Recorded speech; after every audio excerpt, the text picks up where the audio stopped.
أنا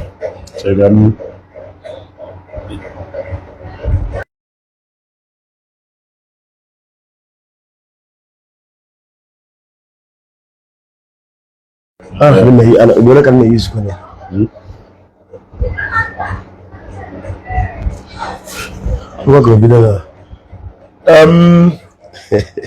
Good evening, good morning, good afternoon, depending on where you are watching us from. This is Abuja live. Onyami Noga. Abuja live. Onyami Noga. Abuja. Tuendo Budafa. Good morning, good afternoon, good evening, depending where you are watching me from. I see remain your brother Abuja TV. Onyami Noga. Wa go atobule becha. Adoro barabobule becha. I want to get a better before comment or some ugly a better. I'm good a better. Hey, nobody will be good. I want an I meeting.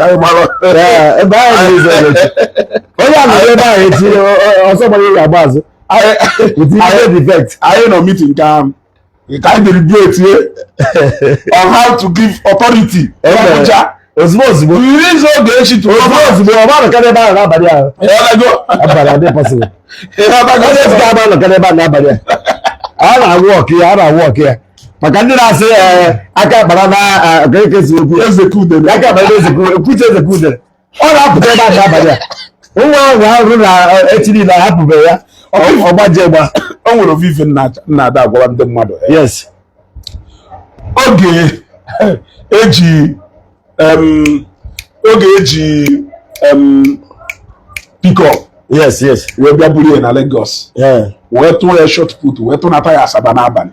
Yes. We other go Ebojeri. Ebojeri. Jepak na mo mbo. Okay, Jepak na better mbo. Na idea mbo. Aba mbo ete mbo Ogechi. Bezo binu ji. Bezo bi jejele ebe. Anu ọkụkọ ka o wulitere n'efere na fast food ebe ọ nọ na first time. Aga abalị ka o tinye n'ọnụ eji ụla wee nwapụ ya anụ ọkụkọ ahụ n'ọnụ. Ịghọtago? Ụla ebe a wee nwapụ ya anụ ọkụkọ ahụ n'ọnụ. Anụ ọkụkọ ahụ daa na n'ala ise. Wee setu a jack ya na dịka bulie ya eze egwu akpụ ya n'ime ihe meje ba ịdadede egwu.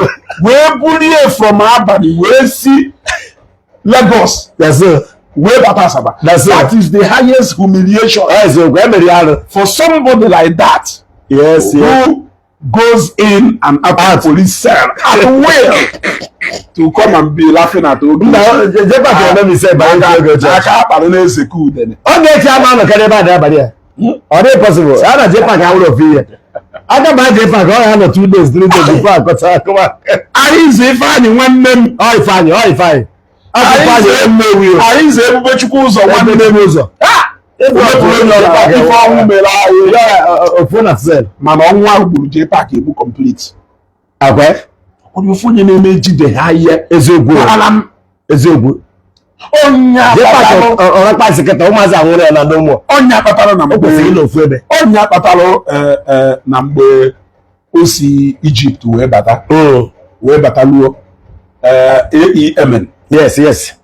Nka no azụ electronics. O gburu jojojojo nya berikọ nwoke. Nwoke wee pịa mgbe ọ na-achịpụ. Ewe mmadụ ife. Eze bụ mgbe ọ chọrọ ije Egypt ka ọ gịnị. O wee jecha wee bata. Wee ruo na ọfisi AEMN wee mee emergency advert akwụghọ ya ụgwọ. Fudana Jepak si wee like ego. All like ego so much. Advert. Akwụghọ one bond condition ebe ọ na-ayọ biko. Ọnwụ gburu that man may he so rest in peace. Amen. Ọnwụna AEMN na. Agwa. Ọnwụna na ọ nwụrụ after some time after that. You want to go? So for somebody like that now in fact police station no do daily place ebe ọ na-eje. But Jepak na all about police station to come out and be laughing at Jepak aka akpara n'ezi. Because this video now will never be long, okay? Although I have to check on your purpose, I'm not getting up by now because we are working on it. So Jepak, I want to know Ogechi, I'm almost there. You have to go. maka na anyị kwadoro ọfụma meeting ka anyị nọ sisi gbada 3 hours mgbe na-ezigo na meeting wute ndị anyị na-anọkwa ebe a na-etago ọ ka ọ dị maka a na-eme oge eti amara ahụ na sel n'abalị a ọ dị possible so ị na-amụ ya nụ ka ị na-epost jepaki post aka ejiri aja ego udere ole ka o ji that guy biko this woman achọghị ịkọrọ ya afa uche ihe adị ya ma aka isi eme arrest ọ na-ahụ mmadụ kọ ibe ya ọnụ mmadụ kọ nwanne ya ọnụ onye a nkọgwara ya o jekpụrụ onye ahụ ịkọkwara akọgwara ibukwa ụzọ ka ọnụ ibukwa ụzọ ka Ogechi ọnụ Ogechi kọgwara ya ijekpụrụ Ogechi it's not been done ọnwụ na efe na ịchọrọ kesi isu ya to court ijebe court mana ka ịpụta nwụrụ ya asị ọgwụkụ ọ dị na dị mana amara na ngụwa na-apụkwa apụ ị nwere ike mee ya na ụdị na ị karịrị ya enwe mgbe na-esere ị nwere ife ihe eme na isi a ị nwere ike batakwa Ogechi sikwa n'azụ kpọrọ gị tupu gị na sel na onwe na aba sel so kuche dị n'ife anyị na-eme wọ́n nọ na Facebook a onye mmadụ ahụ akọrọ ọnụ eleta so ọ bụrụ akọ gị buru aka obi jebe ọgụ Facebook a ọhụrụ na stamina ga-esighị ma Chineke eti na bọdị ọhụrụ na-agba ga-esighị ike na Facebook a eti n'isi maka ajụọ ihe nwaanyị ibere ka man for those people who are content creators. Yes. Because some of these people are content creators. Ma ụfọdụ n'ime ha ndị sịrị na ha they are all content creators. What's in na Facebook na akọ na-eme exchange of press with your follow this thing. You are a content creator. Etufere ọ nwụrụ na ndị nọ ilu onwe fa. Yes. Let's say na m nọ ilu onwe m. Ngọwa wee bido ọnụ wee tụọ m iche. Yes. Yes. I may choose to respond to you in any way. Yes. The same way some have chosen to keep calm. Exactly. I responded. Exactly. But all na muna own on Facebook. Na Facebook, anything can happen. The only thing mmadụ nwere ike ime gị na na-ese na mmadụ na Facebook. Ịgba ma ebido ọrụ ebe m nọrọ onwe m odo ya mena ọ na-aga afọ na Facebook. Ịgba ma ebido na ndị ori a jee na bank nya na iso wee jee ndị ori a. Ọ bụ ihe ka ha mgbọ ịkọwa. Ịbịakọwara nke isi wee fụ mgbe m jere ori. Na-ekwu mana wụọba anyị na ịnọ na Facebook na-akọ mmadụ ọnụ ịkọ onye ahụ onye akọkwara gị ike onye ahụ onye akọkwara gị etufere onye a epụta na wee polisi na-achụ onye ahụ ya mekere big mistake ya na agwa ọpịọ iwee na-enwe aṅụle na ngụnwa nwoke na nwaanyị nwere nsogbu as a man you couldn't do anything. Yes. And you are jubilating na nwaanyị ibe na nwaanyị meziri ife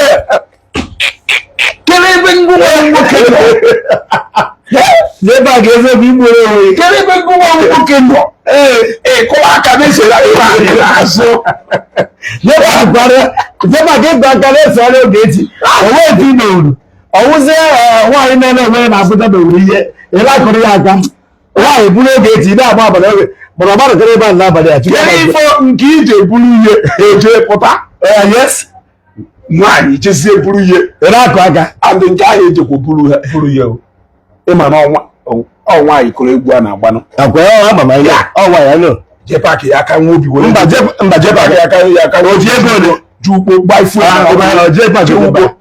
mee Ogechi merụ anyị fa jepaki ya ga ọnwa ya gbara moto oje nwaanyị mechari ka ego wee sị ha thank you Never gonna ever ego. Nwaanyị mechari ka ego wee sị ha thank you. Nwaanyị mara adakwa mama nwaanyị erikwa n'ego n'izu a n'isi oge o ezigbo ego chọrọ ego nwaanyị a rigoro n'isi izu a maka Ogechi mana ọ ma na ka Ogechi na-eri ego nwaanyị a rigoro n'isi Ogechi elugo ego a eji wee je na ofu site na Metama ịga na-eje develop ụlọ ọ na-eje gba new plot maka chukwu ka na-agba ego ị na-eri n'isi nwaanyị bụ abụ ndị mmadụ na-enwekwu taịmụ nwaanyị bụ abụ na agụ na mmadụ kọgarịrị ọnụ ị na-eri eziokwu ka m na-agwa gị ọ gosi na I call it wasting of money. Yes, all wasting of money. Because at the end of the day you can still not prove na work aka. Yes na work aka mbana you can prove na work aka mbana ịghọtago ọnwa nwere ofufe na-ada agwa ndị mmadụ ịghọtago. Yes. And ofufe a na-ada agwa ndị mmadụ wụ na ebido na ebe ya nọ kịta mụ na ya ụdụ mma yes nke dị egwu anyị ma ebe anyị nọ wee zu wee tọwa ụdụ yes ọ bụrụ taa mpụtasị kịta somebody si from nowhere pụtasị m ha ebido ọnụnwụ nka ha ebido ọnụnwụ nka mba na ebido ọnụnwụ nka mana my brother onwebụghị mere gị you have been good to me enwebụghị m any problem with you yes why okay ọ bụrụ nọ my younger brother na-ekwu that thing asị m oke na onye ahụ nwanne m yes but wee baa na onye na-ekwu ya ahụ ejem lolo maka ebe mmadụ kwuru ife ya nwa nwaanyị na ịmara mụ na gị enwebe ka anyị si isi okwu for one day don't know the where it started. A na-eri ego anyị ejije n'Imo steeti shipụta ụmụ dị mkpa 20 of ati keheye 1 million a na-eri ya n'isi Ogechi Ogechi karịsịa aka Ogechi weta nta ihe na ọmanya property ọ na-etinye ya ihe nke ji na-ego property na-arụ ụlọ ebe ọkpata Ogechi arapụta ya ọnụ ebe ji paaki dubizi eje vacation oje China ego oji Egypt osi Egypt bata enwere ebe paaki mere na-azụ nwoke ọnụkwa jee paaki jere ego oje China mgbe ọ na-apụ ka ọ sị ka o jego machine electric machine ọ ka jee paaki uru machine kịta agodi oge anya na jee paaki enwebu visa China before as I'm talking to you onye ọ na-achọrọ ije China kịta with new visa with ego plan with everything ihe ego 4 million naira n'ala enye na gwa pio then China ki metara wedding almost no the 4 million naira we do China then China I let the bank customer message the bank customer message 8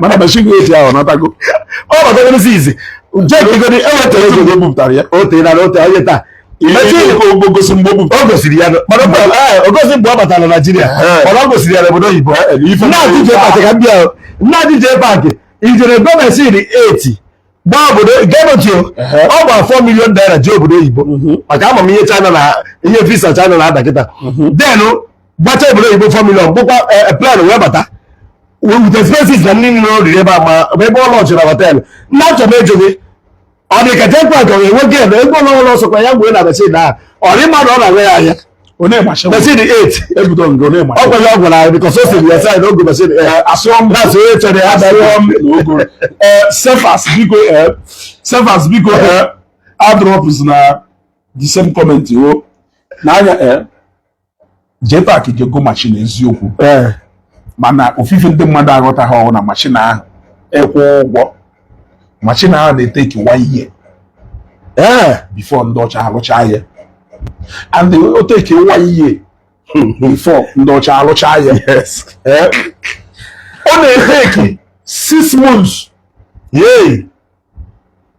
before oga shipment ị na-akọghị nke and oga shipment ọ batara gosi na anyị machine na gosi na anyị na-ekwukwa onye ka nna gwa n'ọnụ mgbe ahụ o jelu China wụ ma ego machine ahụ ka o ji ekwu ndị ọcha onye sendere m starch ichi zebe thank you very much ego machine ahụ ka o ji ekwu ndị ọcha so mgbe ịkwụ ụgwọ machine ahụ ịkwụ ụgwọ machine ahụ machine ahụ na-eteki ndị ọcha 1 year wee rụchaa ya ofie na-eteki ndị ọcha nothing less than 2 months iji wee lụ ka ị na-akọghị nke alụzie machine ahụ alụchasịcha machine ahụ shipment ya na-eteki 6 months then before machine ahụ esi China wee bata Nigeria na-etekikwa another 1 year kwechiri isi JPAC ihe adịkwa ka eziokwu because that's true after gị meta this video n'obodo Igbo ịmara esikwa na with the profeng esi na profeng kwa gị zụtara ya ife afọ gị n'ime kọmpụtara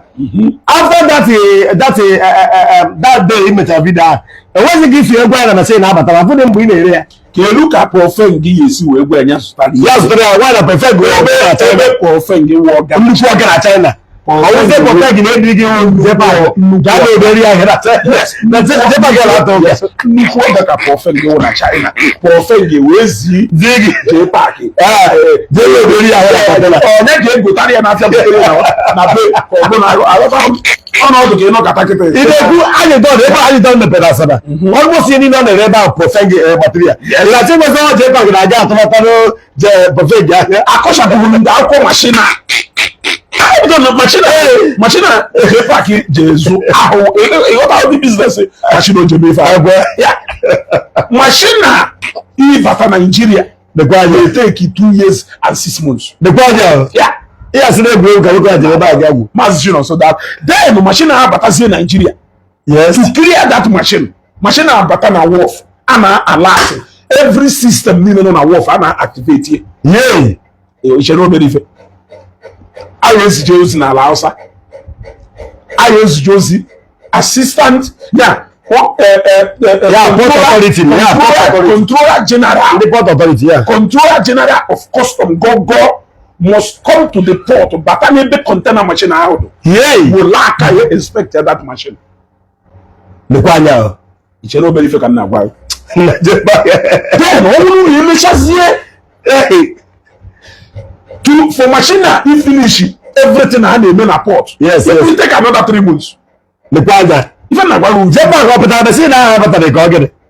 because yes, you go to paper because as you don't get the going all of Obodo for many years. So all my money now. If I'm not pure now always na control the generation machine. All the control the generation machine.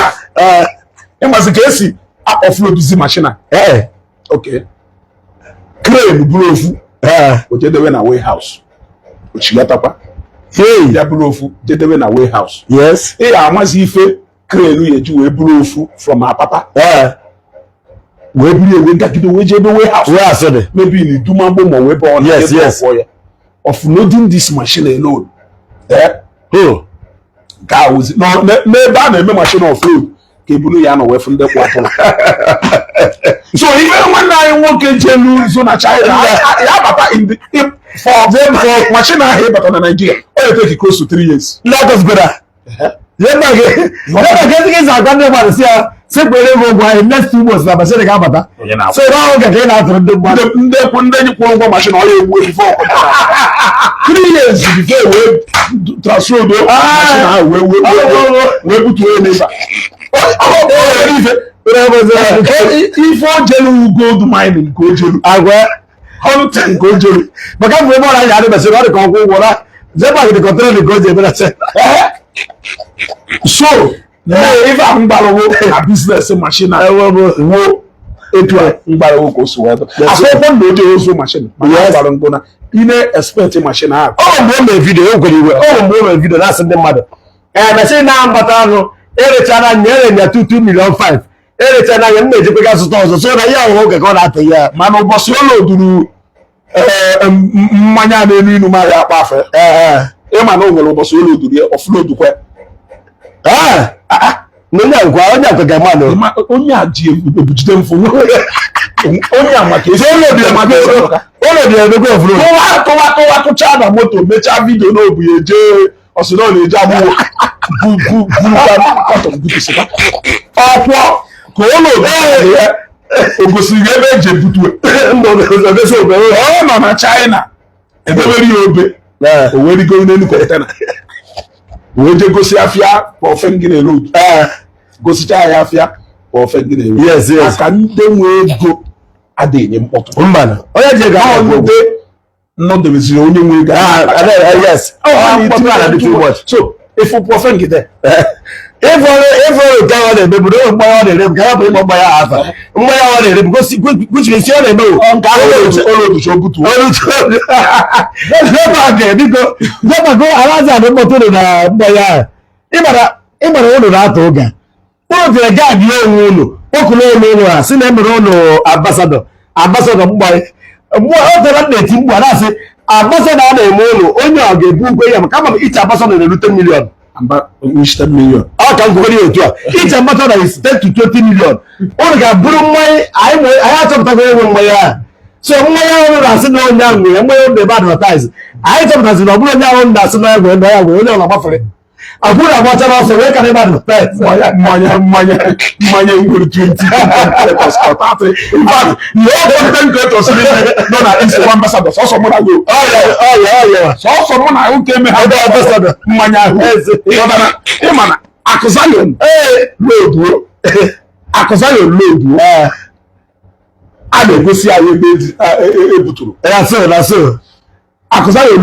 egosi anyị ebe ebuturu jee back load oge ara afọ ebe ebuturu ya ịghọtago.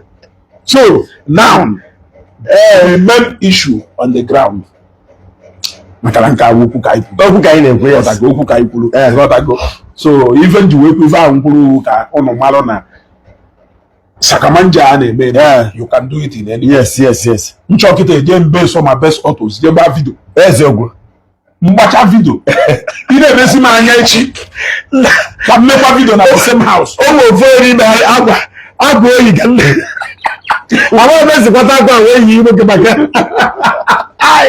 okowa agba o na-enye ebe akụkọ okome na Facebook a na-asị na onye enwe nwa tara ahụ a na-asị na dịkwa iwe mmanya anyị bụ onye bụ mmanya onye bụ mmanya wụ nepọlịta na Nnewi ebe a mana ụnụ achọghị ịgba ya afọ maka ụnụ mana ụnụ gba ya afọ mmanya ma aga ya ụnụ zuo afọ ya mana anyị bụ onye bụ mmanya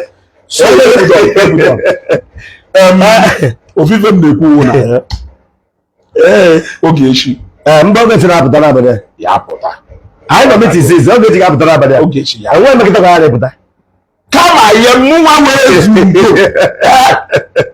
mbata FCT mbata Abuja ma Ogechi apụta n'abalị a bụrụ ezukọ na-agbapụla ụbọchị in fact taịm ya elu Ogechi ji wee pụta Ogechi apụta n'abalị a ụnụ ga-afọ na FCT tụgbọrọ nru Abuja mmesi etu a korie n'aka gopụta ebe ọ nọ nru Abuja mmesi etu a korie oge agbara mmadụ ka mmadụ n'obodo na-apụta na ekweta mmadụ ka Abuja ọ na-ebe agwara na aka Ogechi is coming out jee paaki sị na ihe nyere ya ahụ n'abalị a anyị na miti sis jee paaki sị na na-achọ m achọ na Abuja nke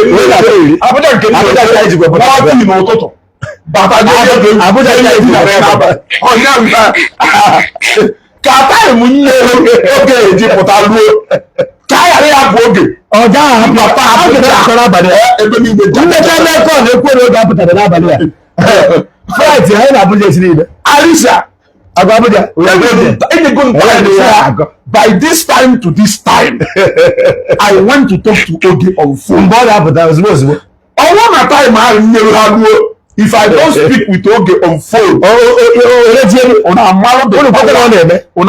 amarụ the power and stuff ezugodu akụmekwu maka nwoke dị ime akpụrụ nwoke dị ime o nwere ego eji eme kesi ọ na-enwetara ego ọ na-eji emere lọvịlọvị ya na nwunye ya na-eme ọ na-enweta ego ọ na-eji maka onye ahụ ije vacation na ya nweta na enough money ọ na-eji take me around the world maka ifo promise ya baby I will take you around the world agwasa nwunye ọga I'll take you around the world. So, a na-ekwu maka nwoke dị ibe anyị na-ekwu nwoke dị ibe nwere ego eji eme kesi anyị na-ekwu maka ndị nwere ego eji eme kesi a na-ekwu maka ndị nwere ego eji eme kesi onye nwere ego mbara ya akọchikwori ofu mpana Rizala Ezodimegwu ihe amara efe elu igburu kesi a na-ekpe na Abuja gaje paki na Lagos nne nwere ebe osi nyesa na amụrụ atọ o si ha yes aka agbara n'ezigbo Chineke ọbụbụ nyema bụ ime egbu mmadụ ọ dị aka agbara n'ezigbo anya eze gangam nnukwu mmadụ na Nnewi ezigbo ịhapụkịta m n'aka n'obodo gangam afa anyị ga-eke supa odogwu anyị ga-eke mbata Lagos ọzọ ka m bịa n'ebe Enugu gangam house of love in a special way ịghọtago ife ọ na-alụ ebe a gangam na trade fair now okay gangam yes gangam ọkọmentị ebe a yes ọ kọmentị na lekwa anya ahụ gangam ife ọ na-alụ ebe ahụ gangam house of love ọ nọkwado iwu akwụkwọ mana ịma na onye ọrụ na-efu n'iwu akwụkwọ anyị nwere ụfọdụ na-eche na onye ọrụ efu n'iwu akwụkwọ wụ small boy ụfọdụ na-eme mistake ọ nwere ndị ji maka something wee bata iwu akwụkwọ Imagine, I mean, you can't take them for granted. Malaysia kuko na. I put it to know about you are going to no. Malaysia kuko na. One day you go away, but I want to talk about Banga mo wagandi na nyekwa ndị mmadụ aka. Akwe. Ana eke ego shike na page. Lekwanya. You want to go? So you people should go and follow Gangan Media. Gangan Media. Mana na even chori ime kita. Mbakalo Lagos. Yes. Mma chọwa je park ebe niile. Akwe. Ọkwa dị ihe eji agba flat ya, mụ na gị ejere ya.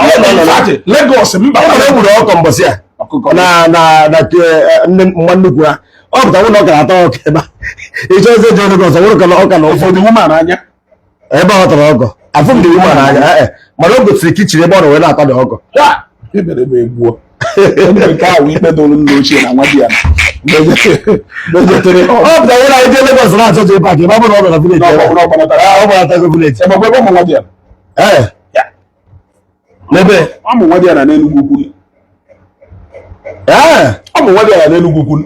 Agbakwa m enwe my dear. Ebe ọ mụrụ nwa di ya na n'Enugu ukwu. Ebe ọ mụrụ nwa di ya na n'Enugu ukwu. Ịghọtago? So mbata Lagos kịta mma achọba J-Park. Agwa biko chọba ka ịgbanyere nwere aga. Oge elugo oge mụ na ya eti ụdị ọkwa Darlington na Safuti gị. Ịghọtago ka m wee na-eji esi okwe ya na-eji ịrịza m ibu anyị ezigbo ndị ihe na-eme arịtọn 360 were isi ntinye na-afọ ya ahụ ya ekute wusi ugbe.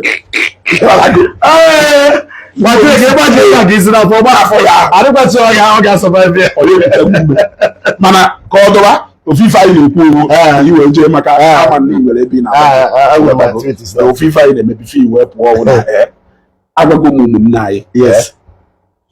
The best way to maintain peace is ịmara ife ahụ ya wee mee ghọọ ya adụghị mma. Emere onye ọzọ. That's the key point. Anyị akpacha na amụ ka anyị nke ọzago ịmalụ okwu ahụ ife ya ahụ mmadụ mehu adụghị mma. Emenanya onye ọzọ mana ihe ya onye ọzọ ya ma dara ji ewe mgbe ọ kwuru ọ ga-akpụrụ J-Park. yes maka na J-Park kwuru okwu echefuzie na ụdị okwu a ka ọ na-agwa ndị ọzọ. mana J-Park na onwe ihe ekwuru na ya akpụrụ maka na okwuru okwu ọkwọnye asọpọtụ in fact o ji aka bịara nne usoro wee jeme mmadụ arrest maka na okwuru okwu. So anyị jezie ekpuru onye kwuru okwu anyị na ka anyị eje na akpụrụ ike gwụrụ because ebudon merie ịkụọrọ ya aka. Yes. Ezugo mee ya ebudon ịbaba mba ịghọta gị ife ahụ anyị na-efe ya. So now mmechakọrọ ya wo ịmara ife ahụ ya mmadụ meru ọ ya adụghị mma. Emere onye ọzọ emena ya onye ọzọ ma na ihe ihu akwụkwọ ịghọtago karịa ihe enye ọka eme gị kpọrọ onwe na ọ na-ata ezoro ugbo na-aka akọ ịghọtago because ọ nọ na Facebook. Ibe ete m na-enwe nwe ya na na-aka asị because ọ nọ na Facebook. Ịchọrọ ịka asịrị pụọ n'ihu akwụkwọ mana ị nọ n'ihu akwụkwọ kọ mmadụ ọnụ na-aga-akọkwara gị oge we come out strong. That's the only thing na go. Ife m na-etipụsiri isi maka American citizen maka ife ndị mmadụ jee n'embassy wee nweta visa ọ dị ebe oge eshiwa American citizen ọ dị ebe nke onye ahụ na-ekwu na oge eshiwa American citizen ịmarịcha na-asị America na until mgbe m ji wee confirm American citizen na onye a nwere American passport ka m ji wee mmalụ ịchọrọ gị gaji agba nwaanyị ndị mmadụ pụtazi ya na ezugo ije deceive oge echi ọba aka m oge echi mma ịmakwa onye na-ekwu maka agba nwaanyị deceive oge echi wee kwa tiketi over how many million Nigeria bataluo driver na-ebugharị ebe niile ọ ga bifo ịgba akwụkwọ US short ka ya bụ ịkọba asịrị na ka ya bụ ịkọba onye na-agbọrọ ezugo nwanne m mma ife atị dịka ọ adị mma like ka ife adị etu a ka ntiri gị ọkpa ka mbata ka m mesi wee kọt ebudo ka gwa ka ya na anachi dịpụ bikonu ezugo na-abịa ezugo na-echi ya ta ọjọs ka o dupu nwoye abịa n'ụga ịghọtago maka ọrụ ụdị ya ka anyị nọ o dupu m bed ụnụ na ya alọkwa wee finish ya maka emesịa nụ daalụ okay yes continue mmechazie ịghọtago ndị na-asị na ezugo ebia deceive Ogechi ezugo ebia deceive Ogechi mmụọ nke a na-edeceive Ogechi American citizen ai Chineke unu na-ekwukwa alụ ngwu nwa na-edobe ahụ Ogechi nọ na Nigeria Ogechi nọ na Nigeria ijeda na Ghana isi dadị Igbo ukwu ebe ahụ ị nọ si ebe ahụ John cha ịghọtago ike edugbo unu hapụ na Ogechi na ọ bụrụ na unu ya ekweta you people should leave Ogechi. You people should leave that woman.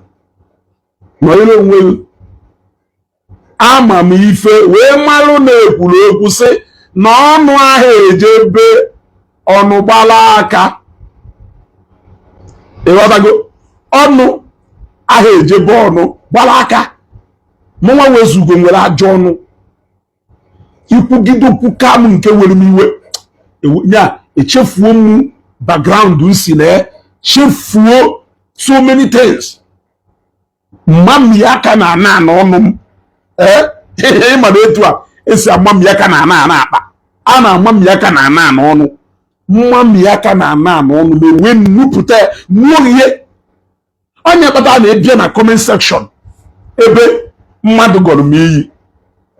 Ewe nje respond otu onye agọrọ m iyi. Ife onye ya bịa na-asịghị ezugo n'ịma na-ewu ọsọ iwu a public figure ka ọ na-ewu gono ọ na-ewu onye ndị mmadụ na-enene. They suppose you dey behave in that manner.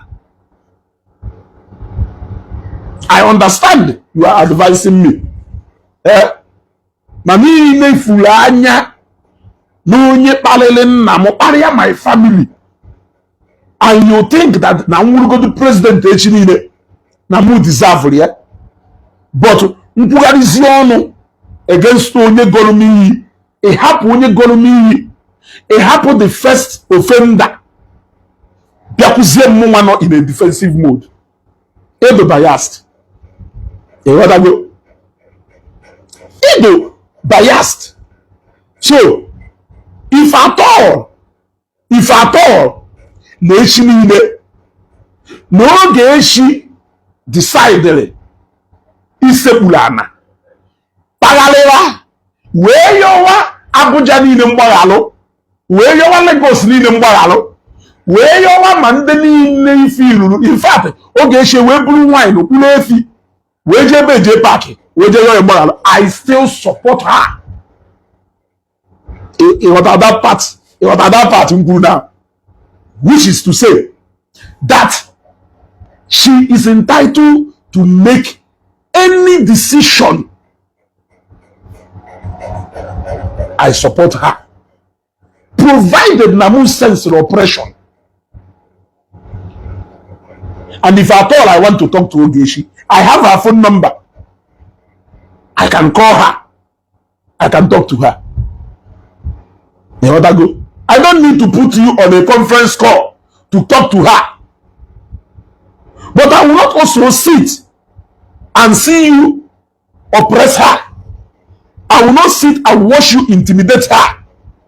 The only difference in the Bemun is that I don't know you.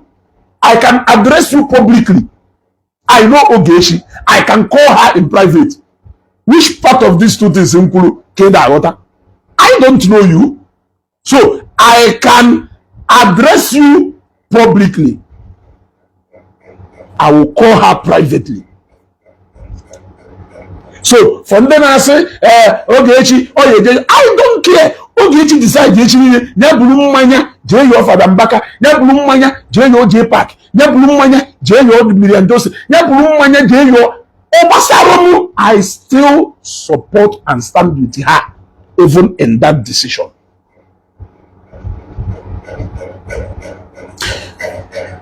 Since you won, animal like it, either I don't identified with the oppressed. I have said it countless times.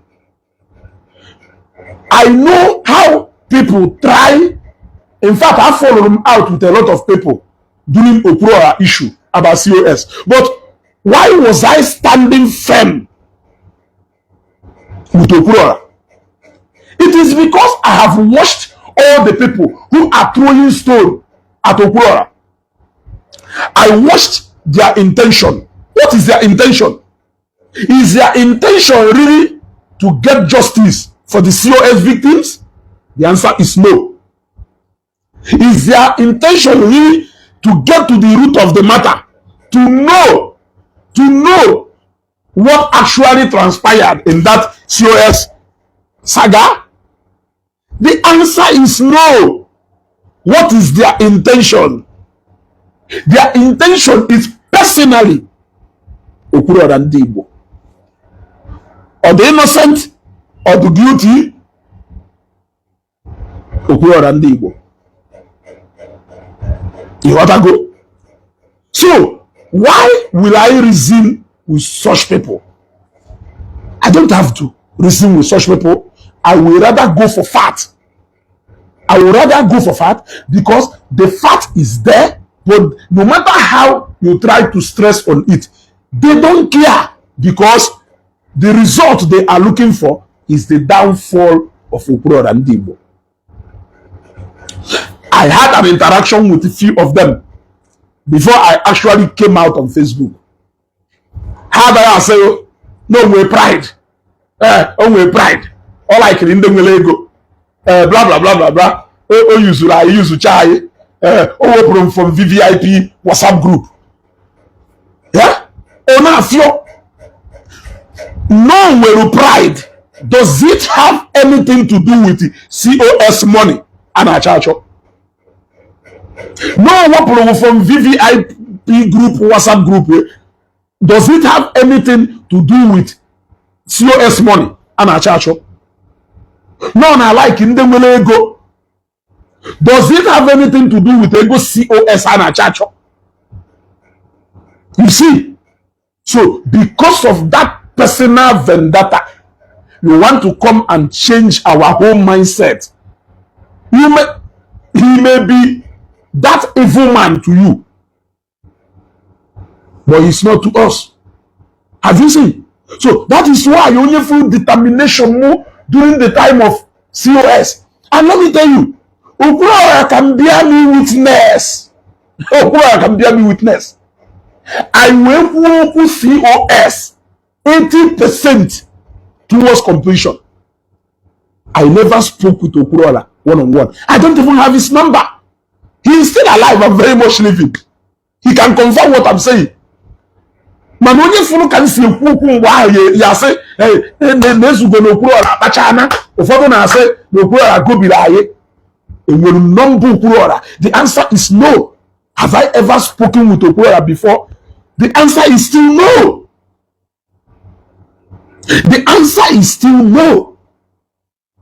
But essence in depression, oppression. That was why I identified with him to the very last. I only spoke with Okwuluora Mbana chose from WhatsApp group. Mbana chose from WhatsApp group. In fact, I did not speak with him. Mbana chose from WhatsApp group. A when you number Okwuluora can add here.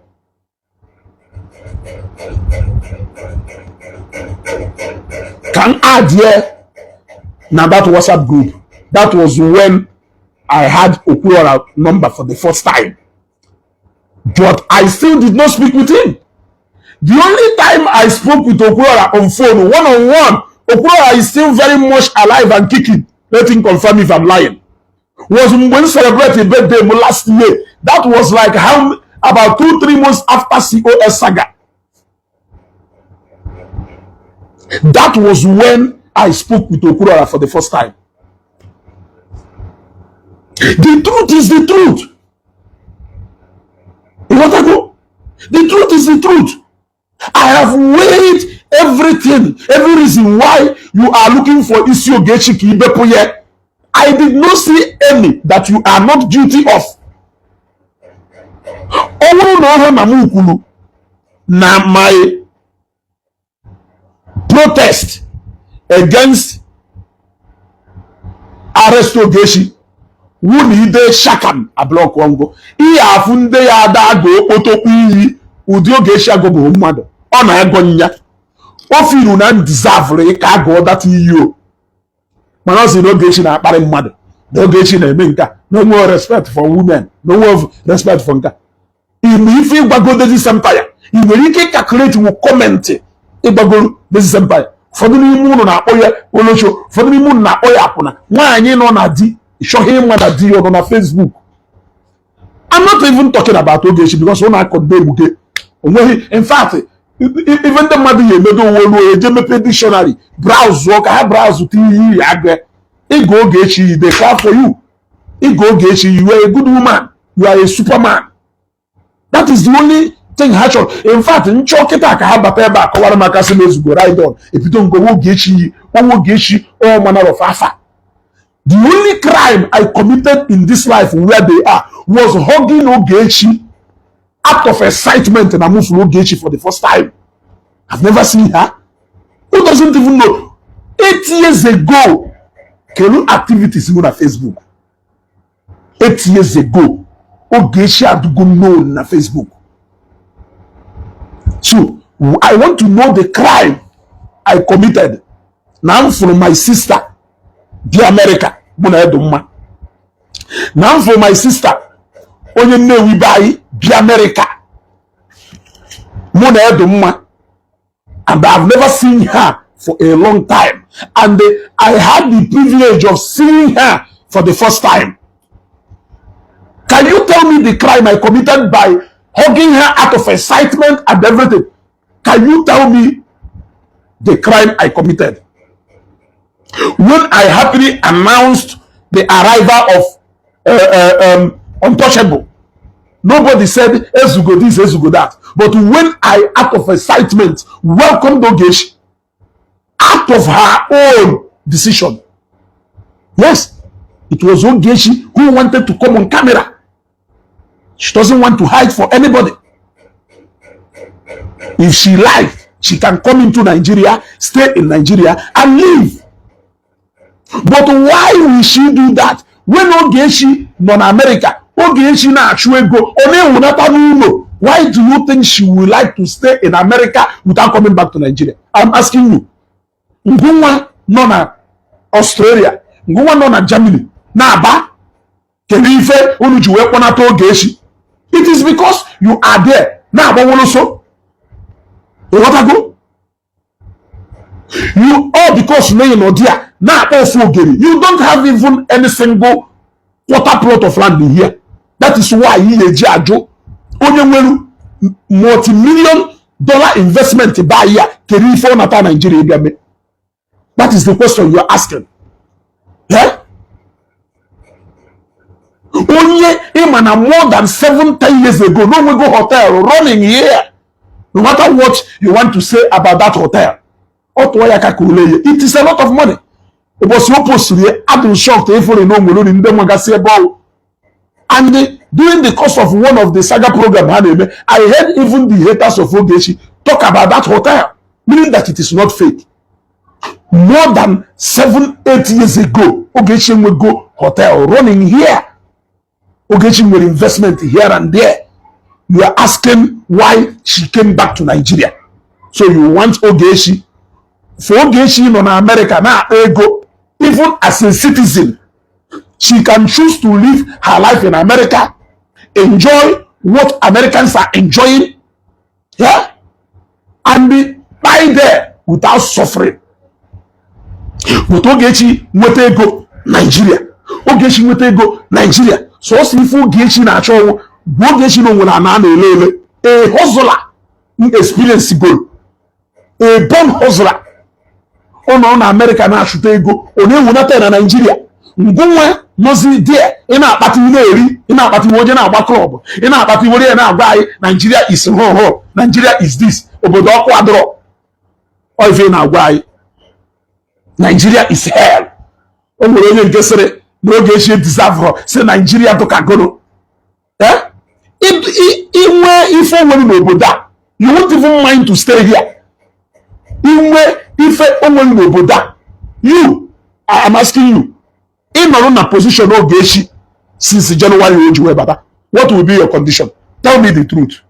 I want you to tell. Let us be truthful. Now, can you do truthful? Once in a condition Ogechi, what will be your condition? Tell me the truth. nya no ngwa si vedo ka Germany America bata Nigeria we problem Ogechi nwere we no na Nigeria from January out to keta kelu condition e ka ya da pụta muri iwu akwụkwọ ihe da pụta mu. But you see her enjoying her own mansion in Abuja, going to the site to go and passport here. In my passport, you can work your entire life to get that passport. You may not get it. Yes, you may work your entire life for that particular passport. You may not get it. That is world power. I wonder, some of you to believe that you are in the same category with that woman. That person is deceiving you the most. Ogechi Okeke today. She will stay in prison, come out, and still be a super lady. You may still be suffering while she come out.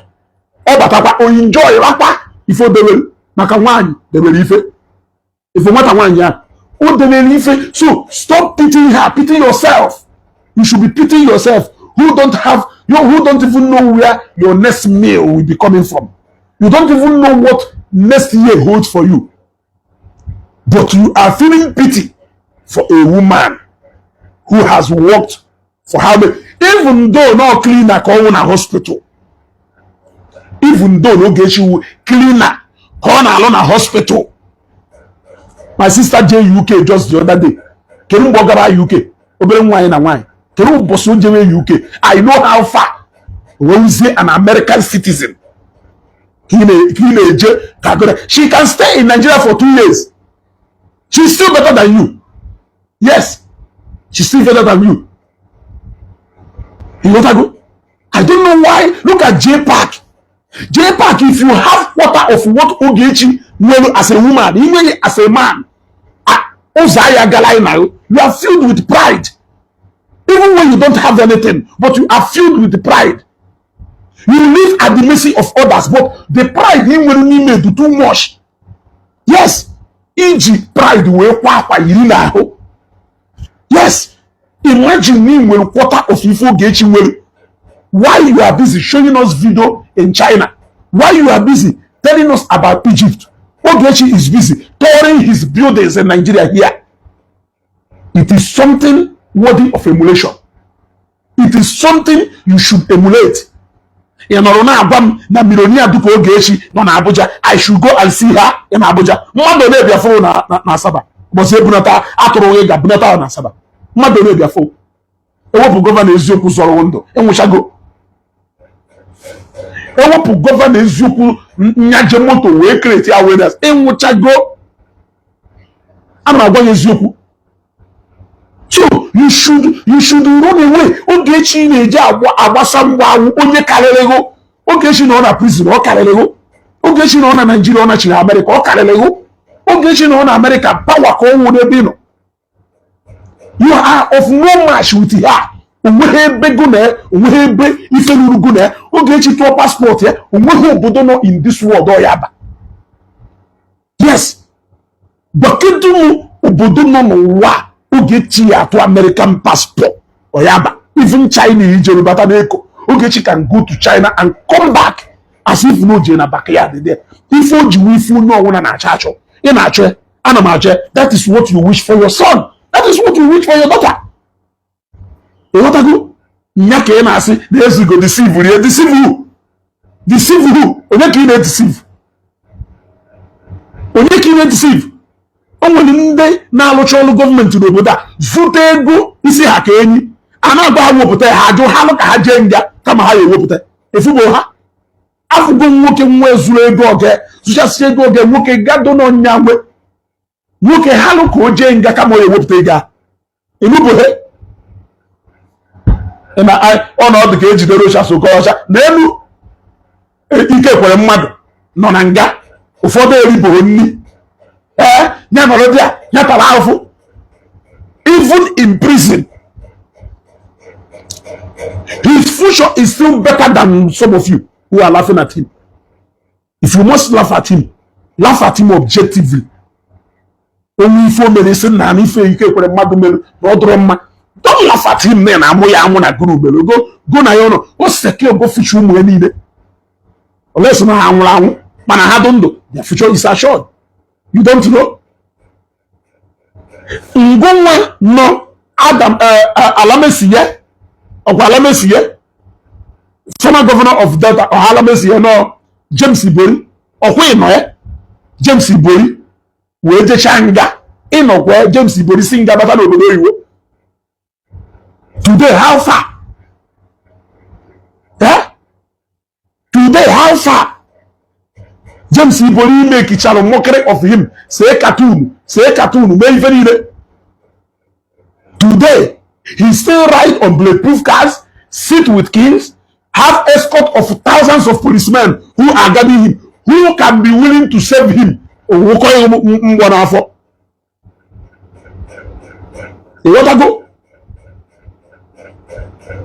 So, if you only need a quote about James Ibori and you are criticizing his actions objectively and not personally, because if for melu a guy who bujeki ki will problem with e what I go can you for you we no na government zuhi yes mana a change ye e what I go today e kayemma even jagwa ifeni now ngunwa hate Ogechi.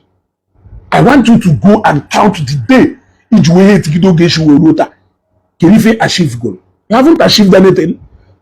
Ogechi Jane that apota. Okakaruma. If achieve goal. Ogechi anga pota. Ona ya passport here. Baplane na wala America. What are you now? Ogechi anga pota. Ona ya American passport here. Baplane na wala America. Oh dey. Oh when America. Oh when Nigeria. Yes. Ogechi when America. Oh when Nigeria. Only problem in Nigeria here. American government, we know that no Buddha. American government, we know no Buddha. We problem na Lagos. Family home money we problem. And I'm do. Mana I na Facebook happy fire day and I can't know that thing. So say being a chef for family problem. So say being a chef for personal problem. So being a chef so anywhere no wow about how social media you do free the best equalizer who know want to equal na Facebook we are equal onye carry be na Facebook e champion na Facebook e work ibe na Facebook e power mic in the reality ago na wasi ogodo yeah you what agree.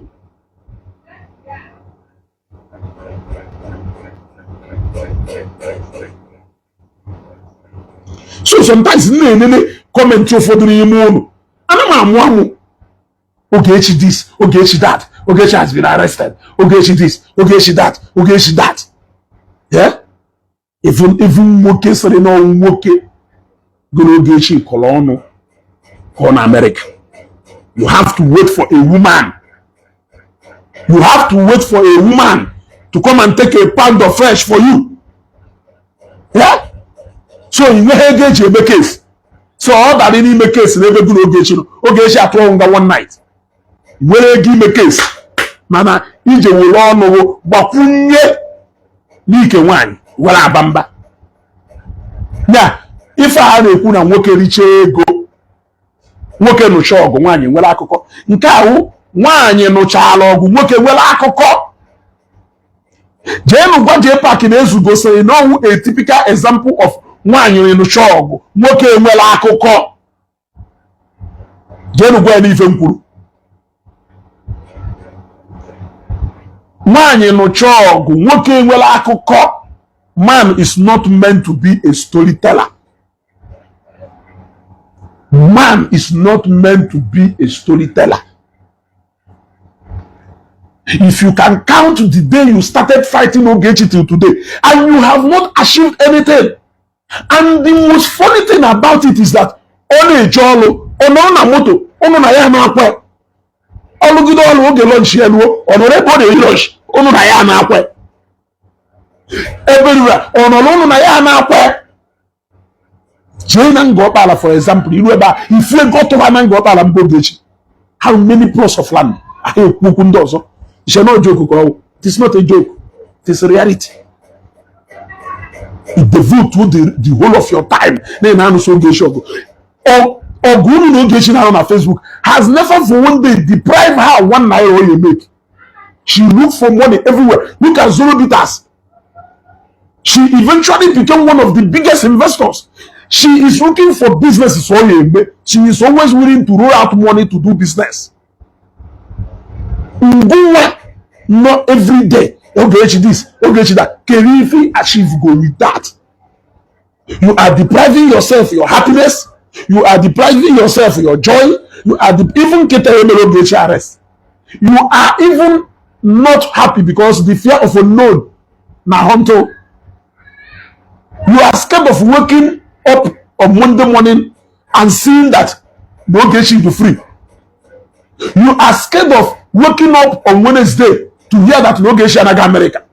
This has been your fear. This has been your panic for nothing. For somebody you don't have a business transaction with, for somebody you have not done anything with, you have put yourself in this kind of bondage. For the sake of who? For the sake of Ndenya na Enweroku. If you have a goal for years on Facebook, and they are not even tired of doing that.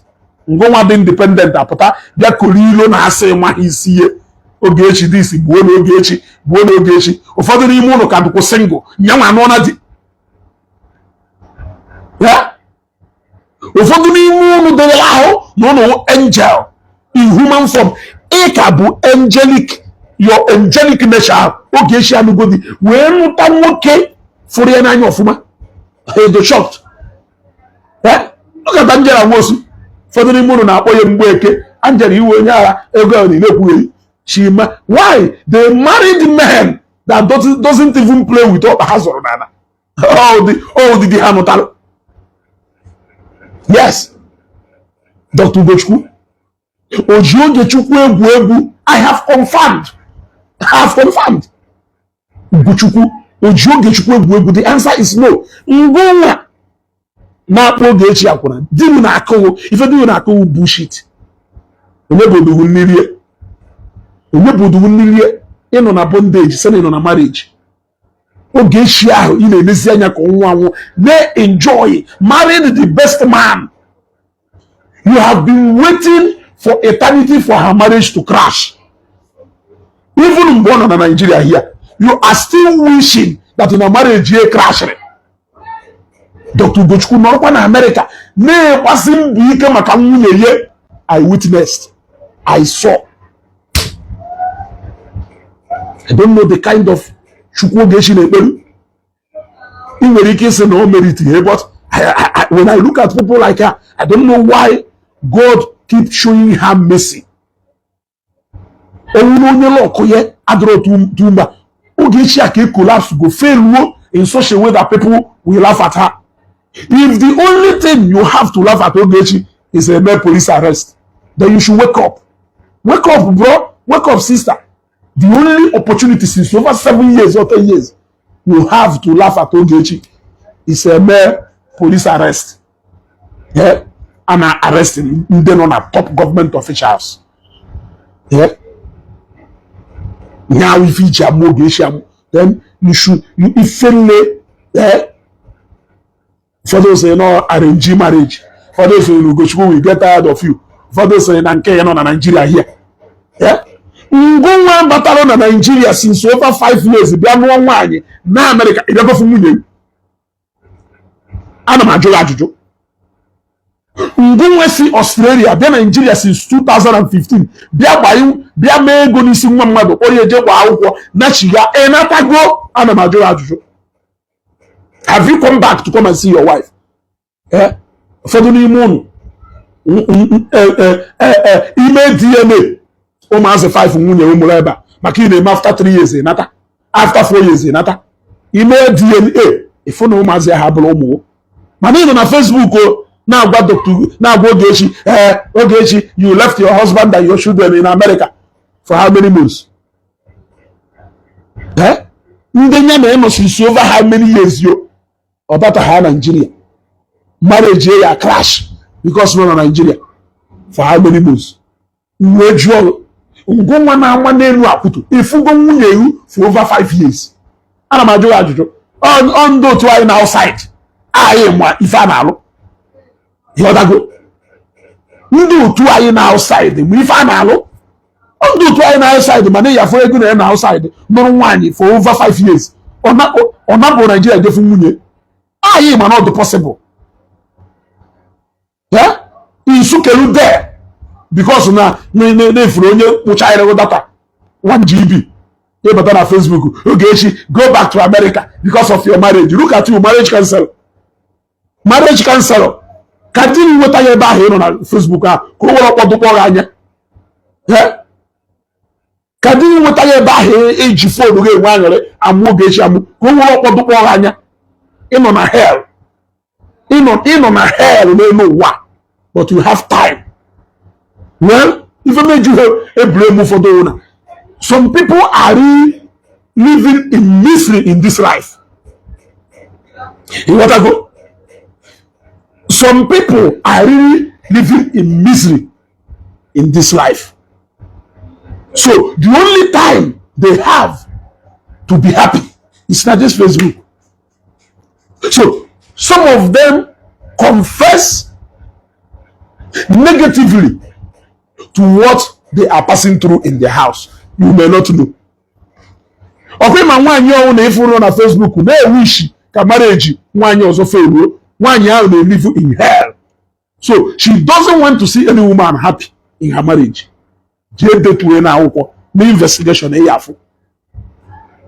Onye ona no na wish ka business ya hin na fail. E fail go 10 times in business. Yes. You want to go?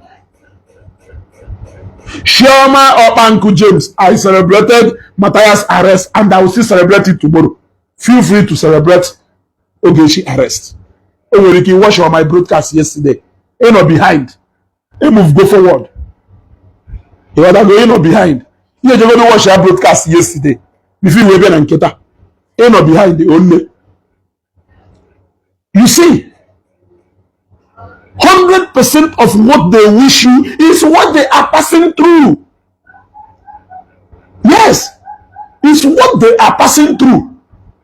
If your marriage has not been collapsed, if your marriage has not collapsed before, how do you know how a collapsed marriage looks like? How do you know what even leads to marriage collapse? You wish like you have known happiness all your life. You have been happy. You have never been in a life of misery. How do you wish somebody to suffer? Have you suffered before? How do you know that suffering is not good? If you are not either suffering now or you have been a victim of sufferness, how do you wish somebody what you have not experienced? I'm asking you. Ask yourself. Huh? Why are you wishing Ogechi out of experience? You know how it means when your husband abandons you, especially because both of you are not together. Are we communicating? Some of you express yourself on Facebook.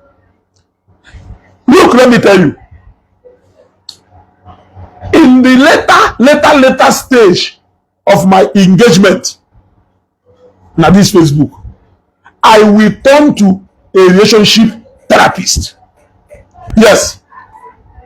Yes. A relationship therapist. Number 1. Number 2, I will be here for people who are depressed. Only because I have understand. When you speak, I know where you are coming from. When you do sad, you can never hear sadness. Before I had that piano. What I go? Before I had that piano. Look at you. You have been in America for years. You have not stepped your foot into Nigeria. You saw a woman who came back to Nigeria instead of you to tap from that grace to say, one day, I must reach my home in Orodia. Yeah? in Olodia. I don't understand. Some of you are sad. Some of you are sad. Some of you are sad. You want to go? You want to go? Some of you are sad. Okay, for somebody to this guy, Wilson Okechukwu. Some of them are sad, and nothing can ever make sense to them. You want to go? How can you be fighting somebody whose grace is bigger than yours? I have said it. Some people fight those you should be learning from, or you fight those. Somebody gave me a testimony this morning. I will not mention the person's name, of how Oge helped her to secure the job on Alotata. I will not mention them. Somebody told me of how Oge helped her to secure the job on Alo today. Can you wake up tomorrow morning and tell the same person to go against Oge? You see, woman in America, you should be learning from Oge. Forget about her social life and her Facebook. You should be learning from her. She is industrious.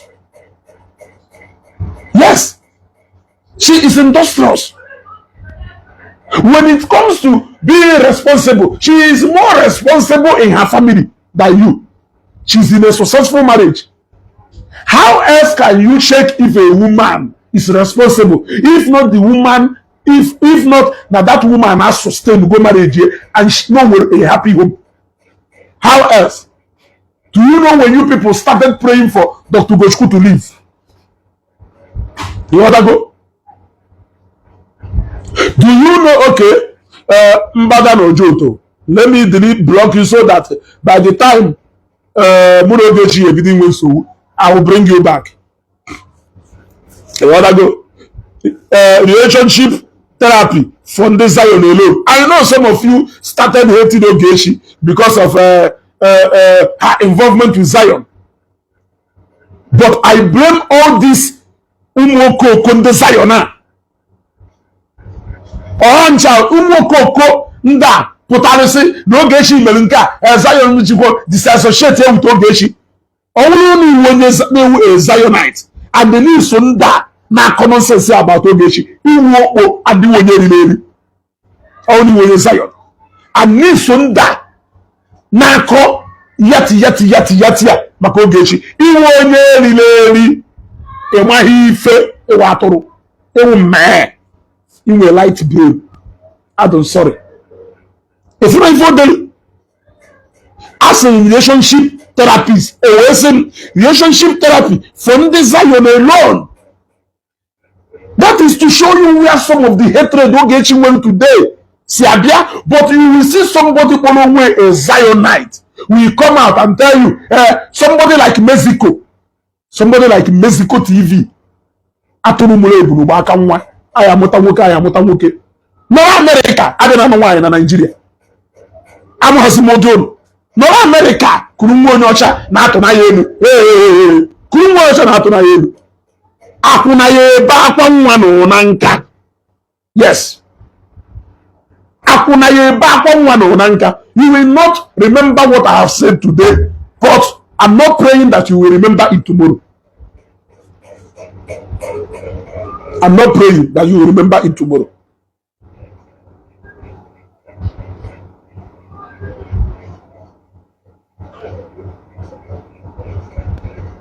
Many people hate Ogechi today. Hate Ogechi because of her engagement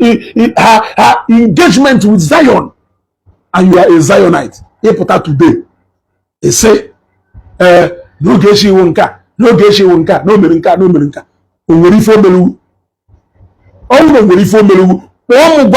I will call her. In fact, Ogechi until na conference call. ngwa oge na ife onye akwuru ne ife okwu ahụ to settled immediately na onye na nwere ife mmeriwu direct ma ọ mụsị m ezugo na ife oge echi mere m akpọ onye na fonu tinye na conference call connect ya immediately oge ya aza ihe ngwese na ife onye a complain n'imerie biko ka ịkwana ọkọwa ife na ya esetụrụ okwu ahụ immediately but ị na-eheti on her for nothing because no love evangelist Ebuka Obi ngwa say no love for the same evangelist Ebuka Obi you have fought so many people because of evangelist Ebuka Obi but Ogechi commit a crime nje kite wepụta comment wepụta comment ebe na-akọ ọnụ because of evangelist Ebuka Obi but Ogechi meruye isoro ndị kpọrọ ya asị isoro ndị na-achọ ka e crucify ya ya ha gọlụgụ ijoin ọfa ijoin ọfa maximum respect for all the many Zionites ndị understand ife a na-eme onye nwa ya gozie m all the Zionites I know so many of them who understand what is playing out. Wisdom is profitable to direct. Wisdom. All wisdom ye may. A man will instigate you against your husband. Wisdom ye may. A man intention onya. Intention onya the more important than that truth on our wall. Don't you know? Onye ya bịakwute onye agwa biko ọ bụrụ na ebe a na-emetụrụ m aka na like and love na-emetụrụ m aka na like and love share this video Wilfred Franklin now you know where I started falling out with him when even made that guy your Mexico TV ọ nọrọ onwe na-eme program ọ pụta na program mụ like ya program mụ na participate actively na program mụ.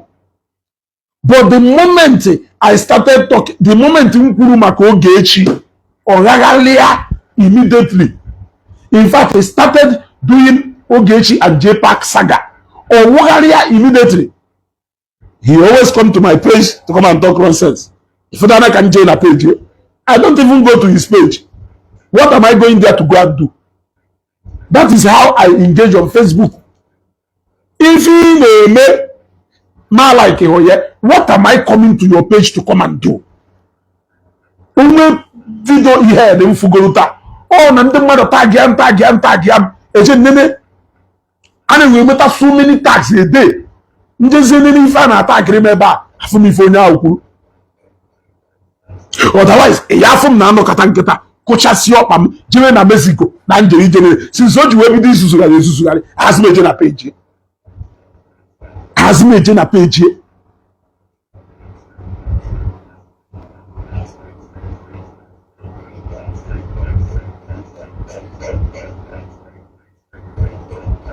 Iyano katafum kanje na page Matthias. Ka ife njeri meba on the mmadụ katam enwe mi gejezie mmepe ofu opukpo meba ahụ dem fifa na tag em. Ka ife na-ejenu na page mmana na ma like ife na emeba. Kini why you eji wee fum no be ekele. Evi eji fum no be ekele.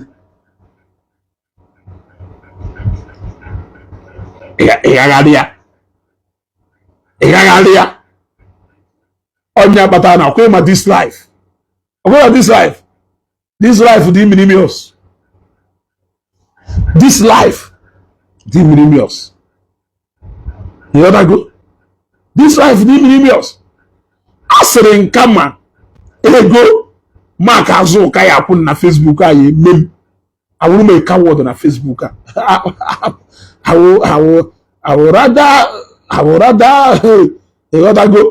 rather forget about it. Ego ekwara ka Facebook na akwụ ya akwụ m mmelu mu na mma afọ eziokwu mmekwu ye ka page m yari en apụghari en ego. Meaning what?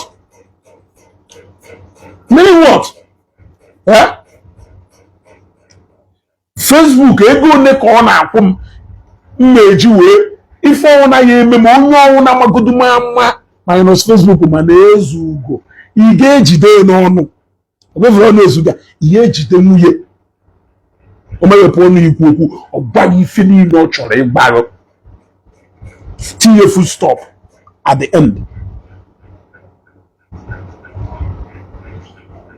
Anụtanya n'ala ịghọtago bute n'ọbara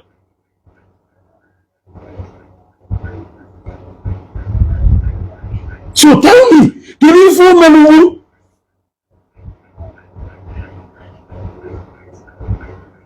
efurọkwachi ibu oyokoro mpama. This boy is one of Ogechi Okeke Njaka's problem. Atụrụ zuru sera pụọ ịsọ ewu ịchọrọ ịlọv n'Ogechi. We want her downfall. You love her, Mr. Loverboy. Anyị nwachọrọ downfall ya ngwa love ya Mr. Loverboy. Ha na-asịkwa Ogechi should go and apologize. Ogechi should go and apologize. Iche na ha na-ekwu out of love. Ha na-ekwukwu nye iche na ha na-ekwu out of love. Imo na their own way of defeating Ogechi to zero is just for her to go and apologize. Not to apologize because not wrong, but to apologize because they want to humble her to zero. She can choose to do that tomorrow. It is still her business, not mine. You want to go? She can still choose to do it tomorrow. It is still her business, not mine. I will never influence her decision of doing that. The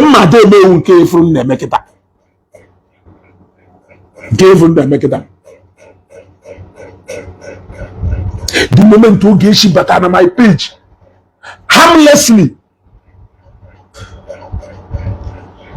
Akowa James, one more comment, you are off this page. You want to go? In fact, off this page. I don't even need to caution you again. Learn to be a silent fighter. Who is fighting with you? Go to Cameroon. I say learn to be a silent fighter and stop bringing out yourself. Go to Cameroon. Line on all Dunkwa. Cameroon line on a motor park. Cameroon if you just say learn to be a silent fighter. I don't know sense because you have not even accusing sense. But you will be objective. I will be the river with the but let us learn now. Cannot even game go since you will be to fight like this woman. You ask yourself this question: how can you continue doing one thing without getting any reasonable result? And you say, Emokona, time and the energy, emotional thinking and stress, if the vote go to Ogena and Ogechi, all need na one business do kila people. Kaketa, nde Togo na nde Congo ya bi egoro ga people. Nya, ina la hola, ibu Ogenisi. Ina eri nni, ibu Ogenisi. Owo wuru na ina la hola, ni ibu business akpụkpọ ga nisi. Ina eri nni, ibu business akpụkpọ ga nisi. Ibata ime engagement, ine engage maka business akpụkpọ ga. Can you tell me why you will not be a successful shoe seller? Manage na business again la hola. If we are caption ebelu, Oge must go to prison. E ma put us both active. Mani na la hola, the ko business iji akwuguru. The ko business iji asomo. The ko business no nya yeme na go na Dangote ya amaka. Mani you know all the business e don na la hola. Customer put up work, he will come here no. He learn how he learn how to be customer friendly. But you are teaching Ogechi. They put on a line, you pull on say. Then you're on a line, mal as a jomado. Yeah? Mama, you want to go and lecture Oge. You can't do no. Ike do no can na-ekwu energy. I don't even know how all this saga of a thing started. I don't even know the origin. I don't even know how we got to this point. But looking at what Okurora and Igbo is passing through today, I can understand where it started from. Especially with the fact that Oge actually was one of the people who started this on Facebook then before Okurora and all these people were posted today. So looking at what Okurora good man is passing through today in the hands of some of our brothers, if not because of how wide social media has become now, in the page will make wasango. If it was those days when only few people on our Facebook, especially in this our Igbo community, I know never.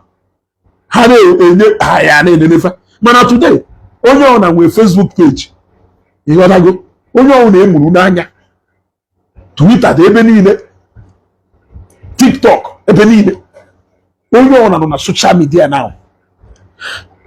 So it will be difficult for you to build any propaganda and it will start. That was why COS saga for Yakata. Oh no, those days, Abaru Ogechi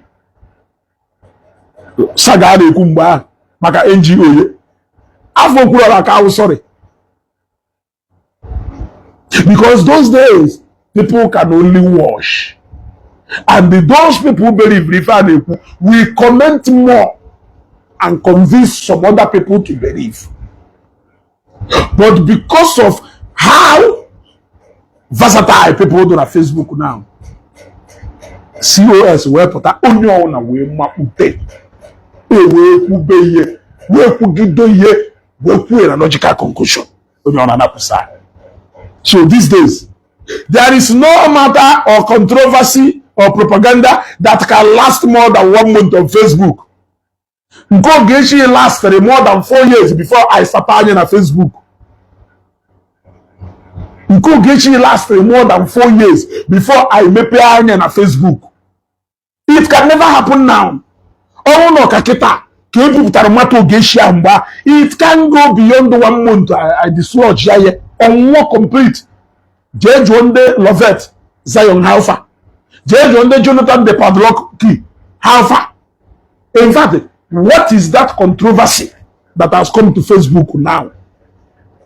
And it has lasted for more than 1 month. You cannot see it. But during those days, Ogechi Batana social media move move mepe NGO. Did all this fundraising in the modern today? Ogechi started it. Side Igbo. Some group of people recruit one with her. They recruited themselves because they saw something that is strange. They saw something that has not been happening before. Oh no, to come way bidolu apota. Etiko onyecho committee of first actually meeting. Etiko union on a WhatsApp platform. Some people more bidolu people for strange, but today it is normal. It was a fundraising online or to them. Or wala anyulu balu ofeke hale. They came after her, but today you can call for a fundraising from your house. People for that they can send the money. That will be the end. That will be the end.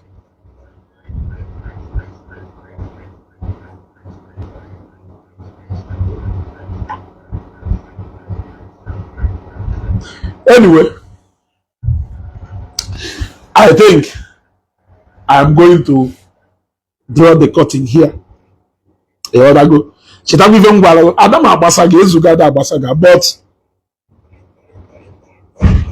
But eziokwu ka m na-agwa gị. Go. Eziokwu ka m na-agwa gị. Jepak, you are making a very you are making a great mistake, my brother. Onye ya agwa ya agbakwa gị. You waste too much time na nonsense. You should be the last person who should be going after Ogechi. Fifu kwuru n'ọnụ. Ịmakwa ife ikwu goro n'ọnụ maka ndị mmadụ na Facebook a na ha tụba nga n'ihi ebu ụzọ je nga. You maka na Ogechi kwuru maka gị, i wee feel for the first time the pain ndị ọzọ na-efeel. You felt that pain. That should have been a lesson to you to show you, I think I should start doing better. So n'ihe fa and now subject ndị a nna adekwu maka fa. Na nefe adrọkwu mma. So no, etu a ka ndị a si feel each time nkwuru maka fa. But to show that you are unrepentant, in fact, you don't have any atom of repentance in you. Instead of it to serve as a lesson to you, you prefer to come out. Kebia show buga aka paroneze kudede. Content creator. I rest my case.